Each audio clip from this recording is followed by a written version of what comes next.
একজন মানুষকে ভাগ্যবান আখ্যা দিতে কি কি উদাহরণ দরকার বলুন তো?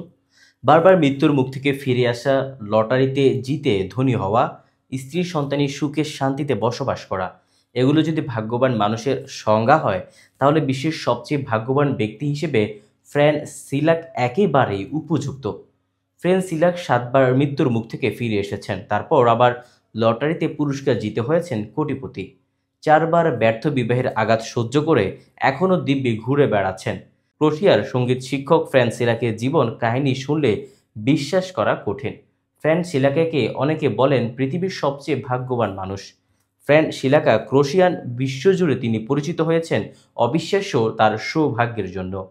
তার জীবনে যা ঘটেছে তা যেন কোনো চলচ্চিত্রের চিত্রনাট্যের মতো।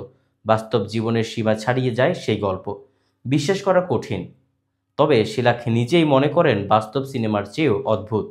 1929 সালে 14 জুন ক্রোয়েশিয়ায় জন্ম ফ্রেন শিলাকের। কিছুদিন পর তার বয়স হতে যাচ্ছে 95 বছর। এর মধ্যে সাংবাদিকদের কাছে তিনি ওয়ার্ল্ডস লাকিয়েস্ট ম্যান এবং ওয়ার্ল্ডস লাকিয়েস্ট আনলাকিয়েস্ট ম্যান খেতাব পেয়েছেন। ফ্র্যান পেশায় একজন সঙ্গীত শিক্ষক ছিলেন। তার জীবন ছিল খুবই সাধারণ। বিবিসির মতে ফ্র্যানের শিলাকাকে অবিশ্বাস্য সৌভাগ্য খেলা দেখতে শুরু করে 1957 সালে।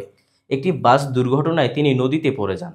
এরপর তিনি জীবনে আরও 6 বার মৃত্যুর মুখ থেকে ফিরে এসেছেন অল্পের জন্য। Replace Bollywood it or not অনুযায়ী 2000 সালের মাঝামাঝি শিলাক ক্রোয়েশিয়ায় লটারি জেতেন।